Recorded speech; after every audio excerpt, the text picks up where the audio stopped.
بسم اللہ الرحمن الرحیم۔ جب موت کا فرشتہ سر پر کھڑا ہوتا ہے، جب زندگی کی مہلت ختم ہو جاتی ہے تو دنیا کی دولت، طاقت، غرور سب کچھ بے وقت ہو جاتا ہے، مگر تب توبہ کا دروازہ بند ہو چکا ہوتا ہے اور سجدہ قبول نہیں ہوتا۔ یہ کہانی ایک ایسے شخص کی ہے جس نے دنیا کو اپنی مٹھی میں رکھا مگر آخری لمحے میں کچھ بھی نہ بچ سکا۔ یہ زمین میری ہے، یہاں میرا قانون چلتا ہے۔ رحمت خان گاؤں کا سب سے بڑا جاگیردار، مغرور اور بے رحم۔ لوگ اس کا نام سن کر کانپ جاتے، کوئی اس کے سامنے بولنے کی جرات نہ کرتا۔ اس کے دربار میں انصاف نہیں بلکہ اس کا حکم چلتا تھا۔ کسانوں کی زمینیں ہڑپنا، مزدوروں کو کم اجرت دینا، جو بھی اس کے خلاف بولتا وہ یا تو جیل میں ہوتا یا قبر میں۔ مولوی صاحب گاؤں کے نیک عالم ہمیشہ اسے سمجھانے کی کوشش کرتے۔ ایک دن وہ ہمت کر کے اس کے دربار میں پہنچے۔ بیٹا، اللہ نے تمہیں طاقت دی ہے مگر یاد رکھو ہر طاقت کا ایک حساب ہوتا ہے۔ رحمت خان نے کہکا لگایا، ہاتھ جھٹک کر کہا، مولوی یہ نصیحت کسی اور کو دینا، میں اپنی قسمت کا خود مالک ہوں۔ مولوی صاحب افسوس سے سر جھکا کر واپس چلے گئے۔ باہر دروازے پر ایک فقیر بیٹھا تھا۔ یہ فقیر عام نہیں لگتا تھا، آنکھوں میں ایک عجیب سی روشنی تھی۔ وہ مسکرایا اور بولا، جاگیردار اللہ جسے چاہے مہلت دیتا ہے مگر جب مہلت ختم ہو جاتی ہے تو ایک سجدہ بھی قبول نہیں ہوتا۔ رحمت خان نے غصے سے کہا، بکواس بند کر، جا یہاں سے۔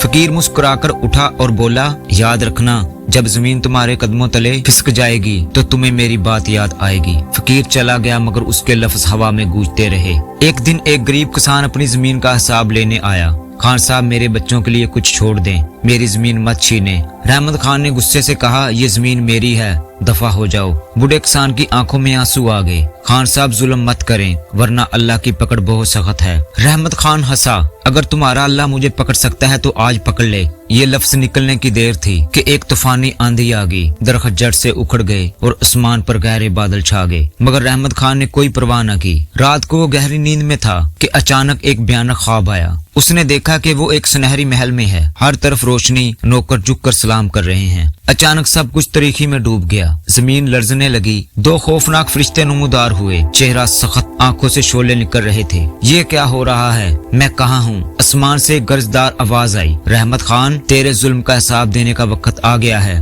رحمت خان زمین پر گر پڑا، چیخنے لگا، معافیا مانگنے لگا، روتے ہوئے سجدے میں گر گیا، مگر ایک اور خوفناک آواز آئی، اب وقت ختم ہو چکا ہے، تیرے سجدے قبول نہیں۔ اچانک ایک دروازہ کھلا، آگ کے شعلے لپکے اور وہ چیختا چلاتا اس میں جا گرا۔ رحمت خان بڑبڑا کر اٹھا، پسینے میں شرابور، سانس بے ترتیب، دل زور زور سے دھڑک رہا تھا۔ یہ کیا تھا؟ کیا واقعی اللہ مجھے پکڑ سکتا ہے؟ وہ فوراً اپنے نوکروں کو بلاتا ہے، گھوڑا تیار کرنے کا حکم دیتا ہے اور سیدھا مولوی صاحب کے گھر جا پہنچتا ہے۔ مولوی صاحب مجھے کلمہ پڑھا دو، میں توبہ کرنا چاہتا ہوں۔ مولوی صاحب حیران ہوئے مگر دل ہی دل میں خوش بھی تھے کہ شاید اللہ نے اسے ہدایت دے دی ہے۔ بیٹا، اللہ بڑا غفور رحیم ہے، سچے دل سے توبہ کرو، وہ معاف کر دے گا۔ رحمت خان روتے ہوئے بولا، ہاں میں سب گناہوں کی معافی مانگتا ہوں، میں سب کچھ چھوڑ دوں گا، بس مجھے کلمہ پڑھا دو۔ مولوی صاحب نے مسکراتے ہوئے کہا، بسم اللہ کہو، لا الہ۔ رحمت خان کی زبان کھلی، لا الہ کہنے کی کوشش کی مگر اچانک اس کی آنکھیں الٹ گئی، زبان بند ہو گئی، کامنے لگے اور وہ زمین پر گر پڑا۔ مولوی صاحب حیران ہو گئے، لوگوں نے آگے بڑھ کر اسے سنبھالنے کی کوشش کی مگر رحمت خان کی جان نکل چکی تھی۔